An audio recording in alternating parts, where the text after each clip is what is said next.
Good afternoon, everybody. We'll call to order the special meeting for the Salina City Commission for Tuesday, December 16th, 2025.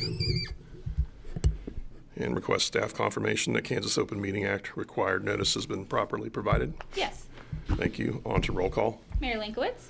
Here. Commissioner Davis. Here. Commissioner Hoppeck. Here. Commissioner Ivey. Here. Commissioner Longbine. Here. All those that are able, please stand and join me for the Pledge of Allegiance and a moment of silence. I pledge allegiance to the flag of the United States of America and to the republic for which it stands, one nation, under God, indivisible, with liberty and justice for all.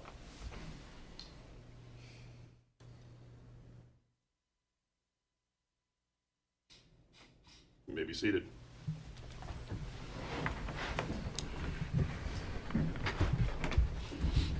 And that brings us to executive session.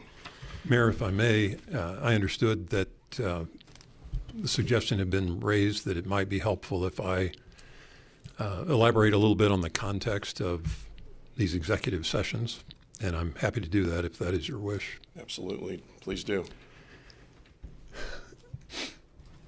Under the Kansas Open Meetings Act, the statute specifically describes, well, ordinarily we're subject to all of your deliberations, your meeting, anytime there is a majority of you discussing the city business, that is deemed to be a meeting that is open to the public.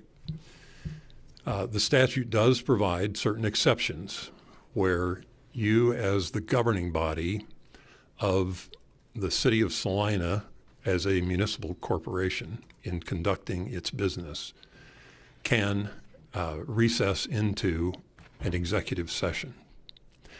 One of those is what has been requested today, and that is when there is a need for consultation with an attorney for the public body that would be deemed privileged in the attorney-client relationship. Now, there are volumes written on that, what is the attorney-client relationship and what are privileged communications, but essentially it's any time where you are seeking legal advice and an attorney is providing you with legal advice. So that's the basis upon which today's executive session will occur. And particularly in the case of attorney-client privileged executive sessions, the Attorney General has provided even further guidance than the statute provides. And it all has to do with the significance of preserving that attorney-client privilege. If that exchange of your seeking legal advice and your counsel providing legal advice occurs other than in a private discussion, that runs the risk of waiving that attorney-client privilege as to the full extent of whatever the matter is that you're working on. So that's the reason for the executive session today. The Attorney General has told us that in that conversation, it is your executive session, and it is yours to decide who is able to participate with you in that executive session. It must involve a conversation with legal counsel. It can also include those who are you are looking to for informational purposes that relate to, but even that still has to be in the context of the attorney-client privilege. That will generally translate into specific members of the staff. The Attorney General has been clear in a series of, or at least two opinions, that it is not permissible to have someone present that is a mere observer of those conversations. So it's essential that that privilege be maintained. And we take compliance with that seriously. And but that is why your deliberations in a situation today where you are clearly seeking and receiving legal advice must be within those parameters in a closed session. The only other point I would make, certainly in dealing with the subject matter, it's not required, but we have made the practice for a few years now of including on the agenda the subject of any attorney-client privileged discussion. Now, you have to include that subject in your motion, but it doesn't have to be made until the motion is made in the context of the meeting. In an effort to be sure that anyone who might have interest knows exactly what the subject is of any given executive session, we include that motion on the agenda. So no one has to wonder, it could just say attorney-client privileged executive session. But the effort is to be sure that anyone that might have interest would know the subject of that specific attorney-client privileged conversation.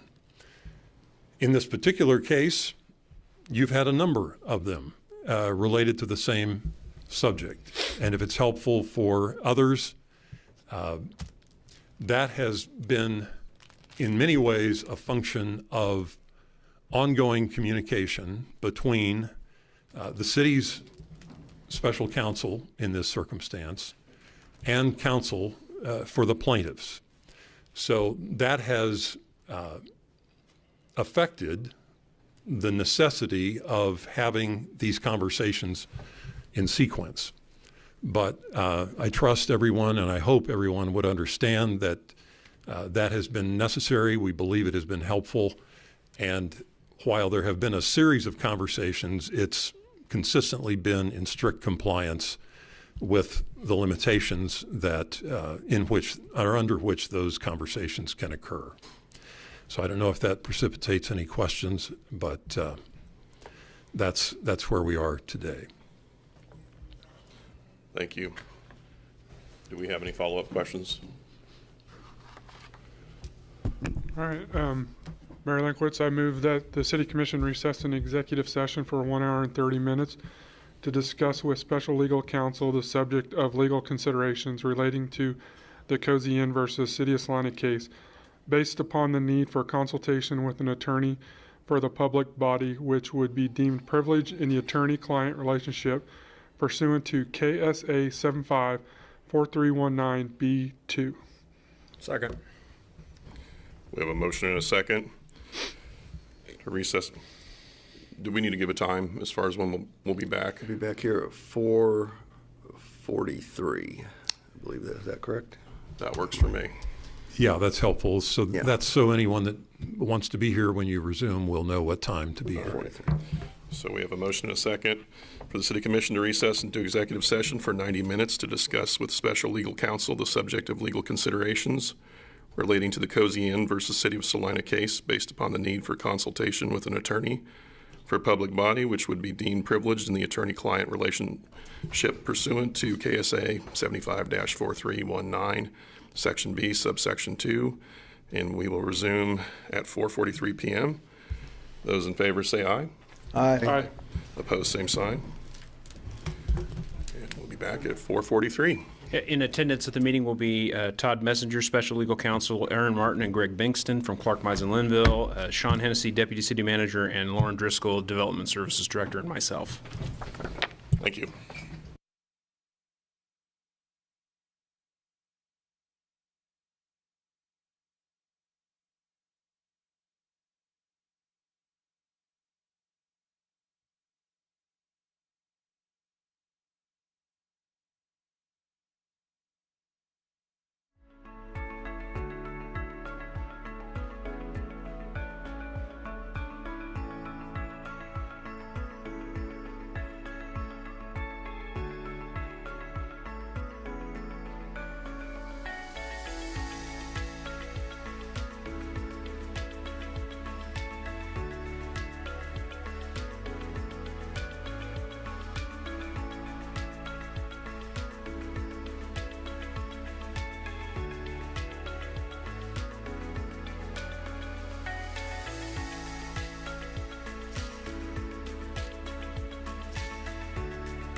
All right, now that we're back from executive session, we are going to take a 15-minute recess, and we will reconvene at, 5 o'clock.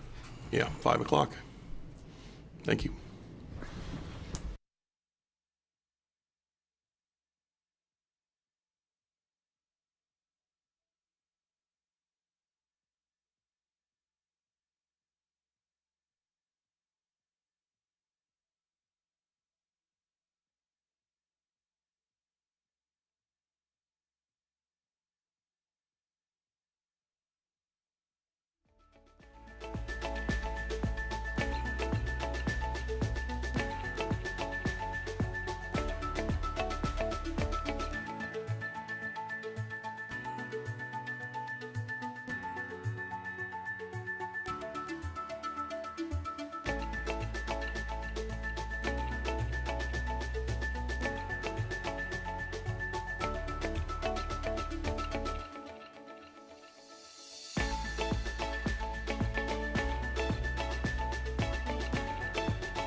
Mayor? All right. Well, we're back. I will pass the baton to Mr. Wood.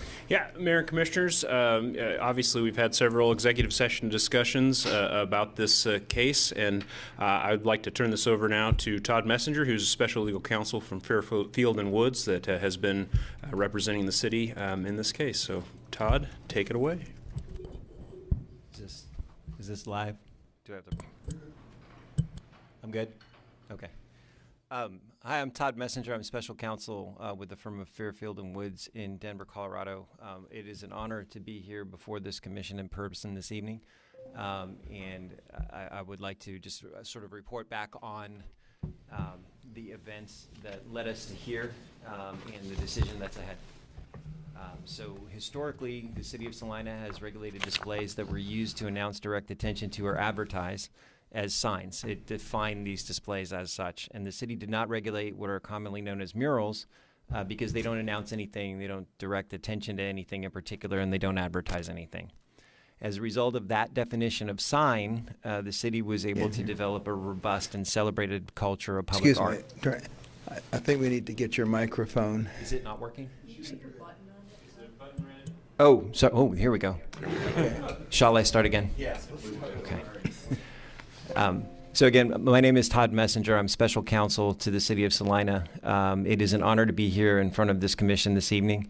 I appreciate all of your time as we struggled through this lawsuit over the past year and some. I understand this has been a difficult ordeal for the city, and we wanted to give some background to where we are this evening and to the decision that this commission faces this evening. Historically, the city regulated displays that were used to announce, direct attention to, or advertise as signs. That's a quote from the definition of sign in the city code as it stood prior to this litigation.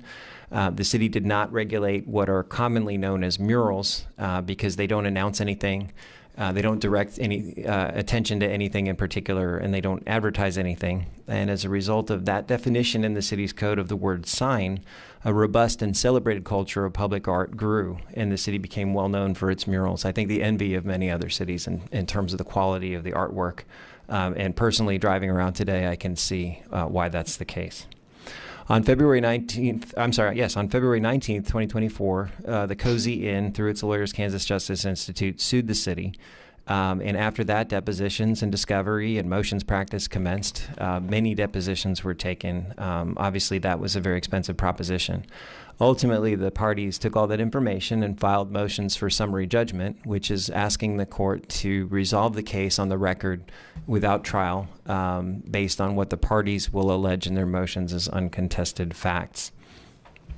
The court decided those motions on November 19th, entering a memorandum and order in which it granted in part and denied in part the motions for summary judgment. As effective here, the court held, among other things, but what the court held that's important tonight is, and I quote, because the definition of sign is unlawful, Salina cannot make any determination as to whether a display is a mural or a sign without violating the First Amendment. On the same day the order was issued, Salina 311 reported, and I quote, the practical implications remain somewhat unclear. Not surprisingly, the parties have an honest disagreement about the practical implications of the order. So we immediately came to the city commission in executive session and talked things out. And we also met with plaintiff's counsel and tried to resolve what we thought were honest disagreements about what the order meant. Earlier today, we reached agreement with plaintiff's counsel regarding a path forward. First, the city would file a notice of appeal in order to provide clarity in the 10th Circuit Court of Appeals. This is important in that it could provide clarity for plaintiffs, so they're willing to join in what we will describe next.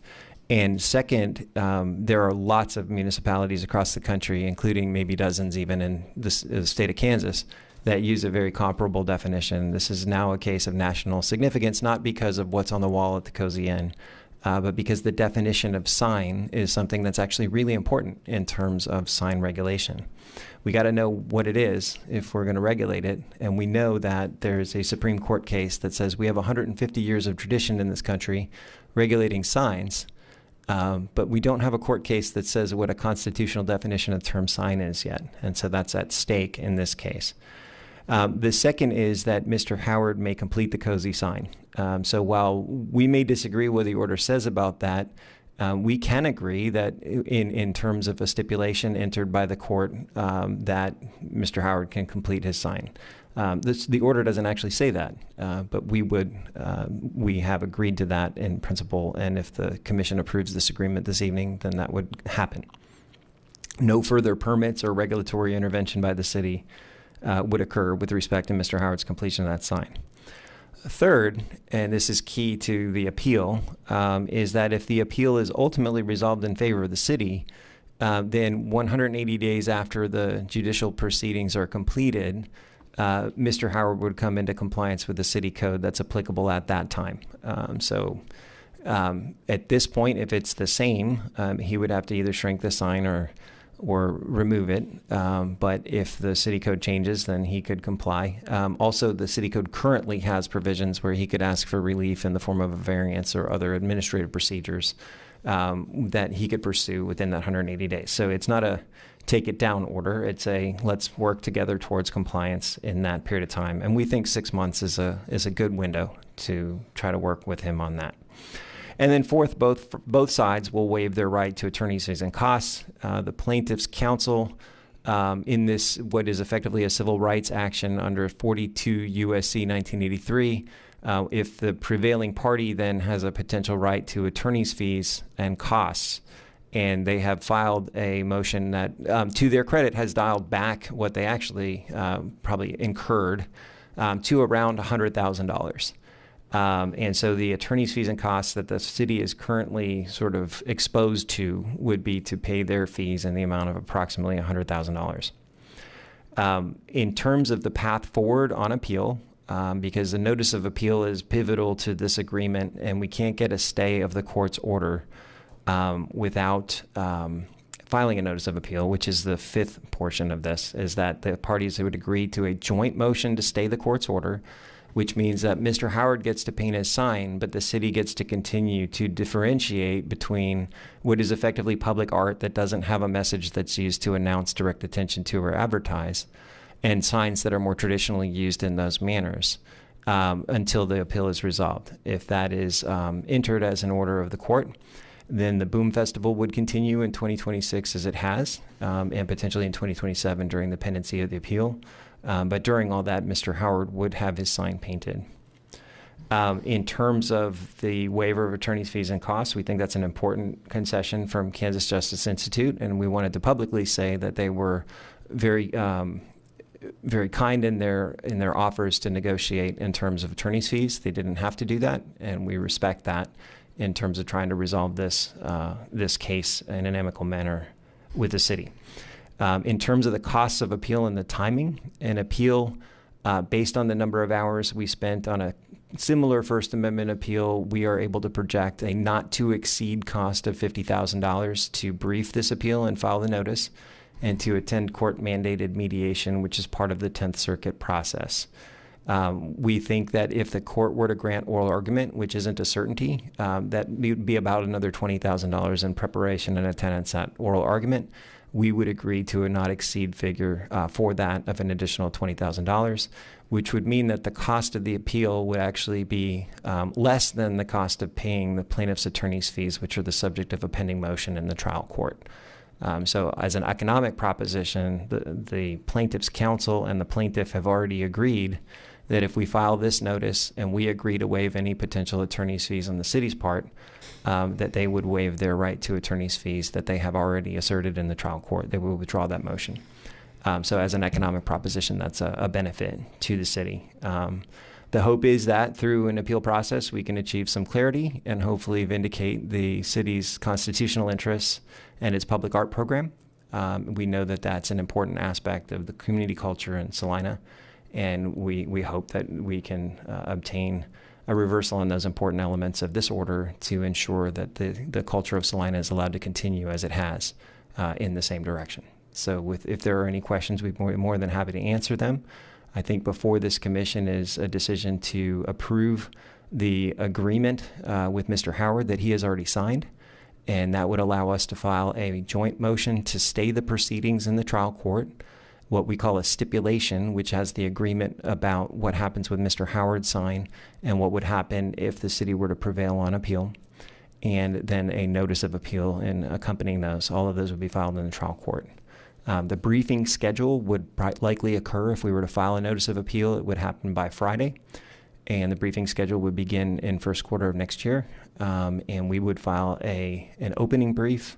The Kansas Justice Institute, on behalf of the COSI, would file a responsive brief, and then we would file a reply to their response, and then we would wait. If the court were to order oral argument, we would then calendar that oral argument, and as we got closer to the date, we would prepare for that oral argument. That could occur, usually it would be in either Denver or Salt Lake City, and we would attend in person to argue the case in front of the 10th Circuit Court of Appeals, which would be a 3-judge panel. Based on current timing in the 10th Circuit, we would expect, but we can't guarantee, somewhere between 18 and 24 months to resolve the case. Thank you, Mr. Messenger. Really appreciate that thorough explanation of the appeal process. And with that being said, do we have any follow-up questions for Mr. Messenger? None. Nope. All right. I don't have any questions, but I would look at staff and legal counsel that would ask that we put out some kind of a news release trying to summarize this to the press if we could within the next day or so. Yeah, we can certainly work with Mr. Messenger to get that completed. Thank you. Are we ready for a motion? Okay. I move that we approve Mayor Linkowitz to be authorized to execute the stipulation during pendency of appeal. Second. We have a motion and a second to authorize the mayor to sign the aforementioned appeal or notice of appeal.